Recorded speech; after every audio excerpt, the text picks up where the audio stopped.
Bonjour à tous. Donc on va démarrer la présentation de Cédric Bakambu, comme d'habitude, vous le savez. Pablo va démarrer, va faire la présentation. On passera ensuite aux questions pour le joueur et ensuite il y aura 3-4 questions pour Pablo et on enchaînera avec le coach pour la conférence de presse de Lille. Ok? Merci. Est-ce que je peux lever là? Oui. Monsieur. Ça sera mieux pour tout le monde. Bonjour à tous. Bonne année à tout le monde qu'on ne s'est pas vu encore à Bordeaux.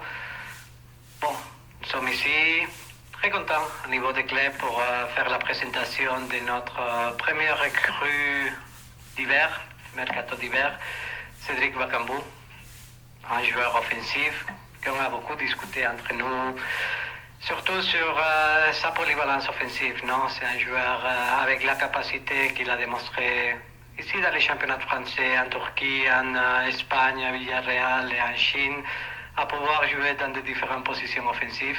On a vu des différentes questions qui sont importantes parce qu'il nous donne beaucoup de possibilités offensives en plus de ce qu'on avait dans l'effectif.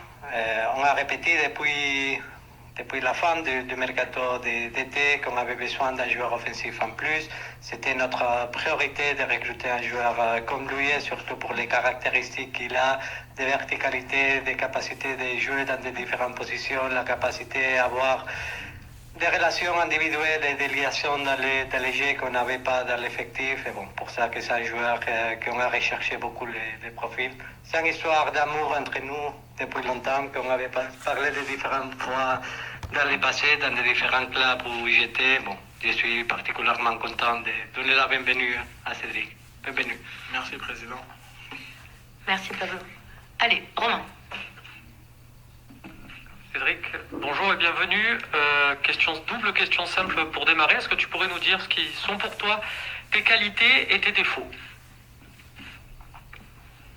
Mes qualités, je vais dire que je suis un attaquant rapide, qui aime la profondeur, qui aime la verticalité. Après, voilà, des défauts, on en a tous. Je sais que j'ai quelques points à travailler.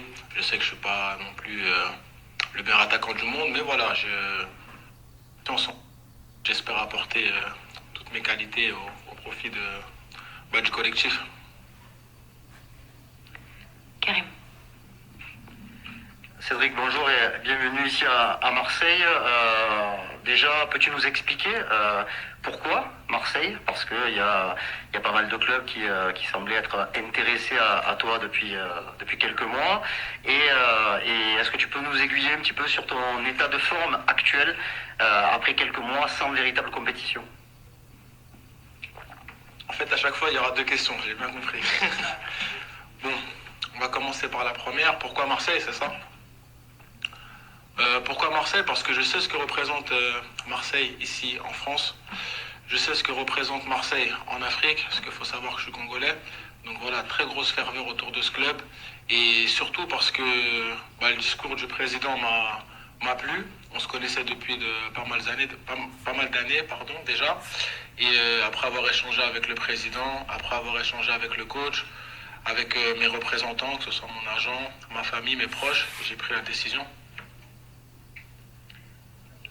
La deuxième question, j'ai oublié, désolé. Ton actuel.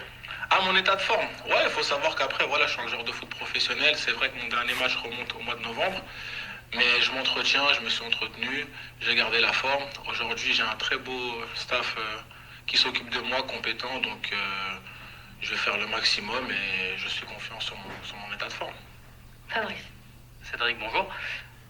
Est-ce qu'il y a des joueurs dans l'effectif avec qui tu as déjà évolué par le passé? Je pense à Alvaro notamment. Je crois que vous êtes déjà pas mal chambré sur les réseaux sociaux. Est-ce que tu l'as appelé avant pour prendre un peu la température, savoir comment les choses se passaient? Et peut-être que tu vas faire que le croiser, et qu'est-ce que ça t'inspire? Pour être franc avec vous, avant de signer à l'OM, j'ai pas contacté Alvaro. C'est comme j'ai dit sur la question précédente, je sais très bien ce que représente l'Olympique de Marseille. Par contre, à l'époque où il a signé, je l'avais contacté, je lui avais dit que voilà, c'était un club qui était fait pour lui à l'époque. Et je lui avais souhaité bonne chance. Et concernant la deuxième question, j'ai déjà oublié, dites-moi. Vous allez peut-être faire que vous croiser. Ah, ça, je sais pas, faut demander au président, il est présent ici. Ça ne me concerne pas le reste. Bruno. Oui, bonjour Cédric. Déjà, la prononciation de votre nom, moi je suis journaliste radio, on dit Bakambu ou Bakambut? Bakambu, Cédric Bakambu. Et Bakambut, ça vous plairait dans les semaines, les mois à venir? Ça voudrait dire justement que vous performez, voilà. C'est important pour vous de marquer les esprits d'entrée. Vous savez comment on m'appelle à Kinshasa? On m'appelle Bakagol. C'est le surnom qui m'a suivi tout au long de ma carrière. Donc voilà. Flo. Oui, Cédric, bonjour. Au fond, je crois que tu as échangé avec Jorge Sampaoli. Je voulais savoir dans quelle position préférentielle il souhaiterait t'utiliser. Dans son système actuel, on sent qu'il n'a pas choisi notamment son attaquant qui joue sur le côté gauche. Est-ce que c'est un domaine dans lequel tu te sentirais très à l'aise côté gauche pour venir percer dans l'axe un peu aussi? Ouais, j'ai échangé avec le coach déjà à 2 reprises. Et non, moi de toute façon, comme je lui ai dit, je vous le dis aussi à vous, moi peu importe la position dans laquelle il va m'utiliser, le plus important c'est que l'équipe performe, c'est que Cédric Bakambu performe, et puis voilà. Donc moi peu importe où est-ce que je vais jouer, je vais me donner à fond et je vais mettre mes capacités au bien du collectif. Nassim.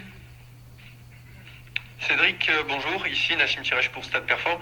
Est-ce que tu comprends que ton arrivée peut susciter un peu de doute après autant de temps passé en Chine, qui n'est pas le plus grand des championnats? Voilà, comment est-ce que tu comprends qu'on puisse avoir des doutes, et comment toi tu te prépares à faire cette bascule entre un championnat que tu connais certes, mais qui est certainement plus relevé que la Chine? Bah c'est normal d'avoir des doutes. Après, il n'y a personne qui fait l'unanimité.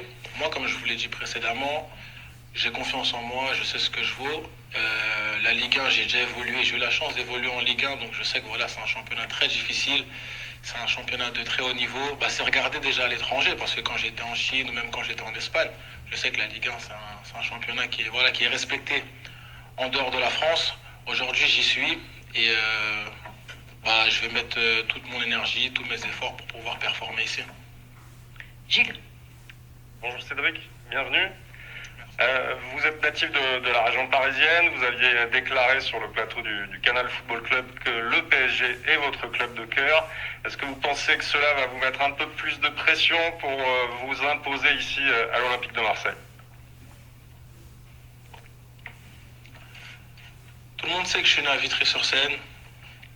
Donc voilà, aujourd'hui je suis joueur de l'Olympique de Marseille, je suis content, je suis fier de porter mes nouvelles couleurs.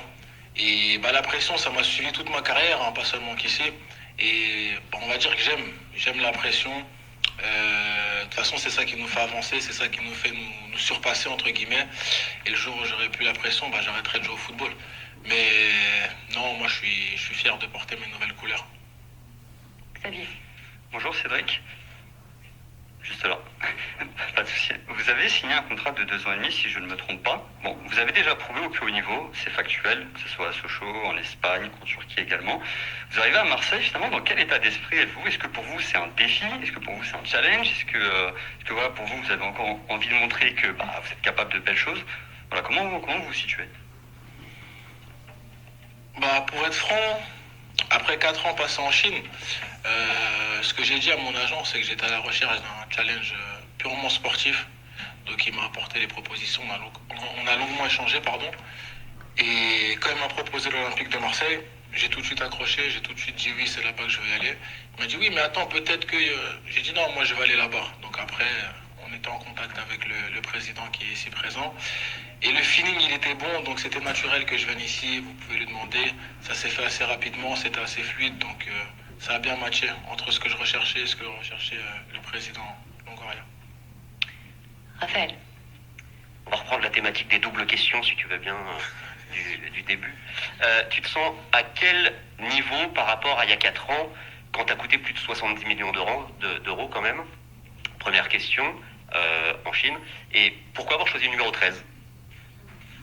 Ok. À quel niveau je me sens?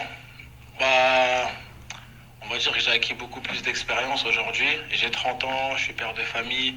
Donc voilà, j'ai pas mal voyagé durant ma carrière. J'ai souvent joué à l'étranger. Je suis passé par la Turquie, j'ai connu des grosses ambiances. En Espagne, en Liga, en Chine. Donc voilà, aujourd'hui, on va dire que je suis plus armé qu'il y a 4 ans.